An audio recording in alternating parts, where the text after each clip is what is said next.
Hello and welcome to day 48. Reading the devotional out of our Daily Bread devotional. I know that in part, then I shall know fully, and even as I am fully known. 1 Corinthians 13:12. Joy in Jesus. Do you ever long for something you see glimpses of but can't quite grasp? C.S. Lewis longed for joy. He wrote, "Our longing to be reunited with something in the universe from which we will now feel cut off, to be on the inside of the same door we have always been seen from the outside. This is the truest index of our real situation, and to be at last summoned inside would be the healing of an old ache. The whole man is to drink joy from the fountain of joy." Lewis writes of the joy we'll experience in full when he sees Jesus face to face. As believers in Jesus, we have the joy of Christ through our relationship with him and the work of his spirit inside of us. But sadly, our joy is hampered by sin and death, the forces of evil, and the world's brokenness.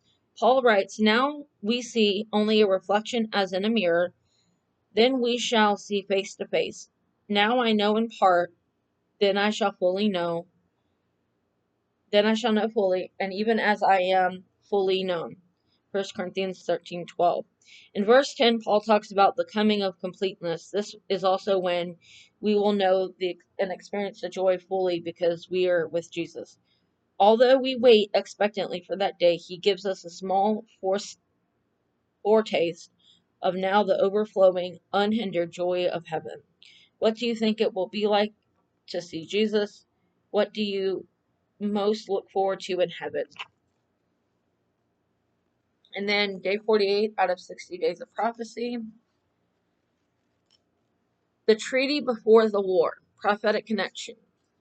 Even during the terror of tribulation, many will be motivated by seeking peace rather than war. Just be sure there is no confusion about the wars during the tribulation period. It is important to remember we have identified two separate battles. There is the first battle, the one that will occur at the beginning of tribulation period, when Gog, Russia, assembles a mass of nations against Israel and is thwarted by God's intervention. Then there is a second battle, the one that will end the tribulation period. It is easy to confuse the two, but the Bible presents them as two distinct events, separated by several years and involving different participants. All the nations of the world will be involved in the Battle of Armageddon, and they will be led by the Antichrist, but the Bible gives us more details about the motives and actions of the participants in this battle. These are worth exploring,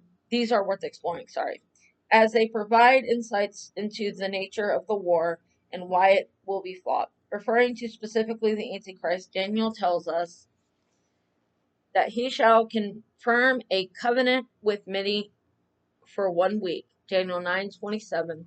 In prophetic language, this means a week of years, so the covenant will be made for 7 years.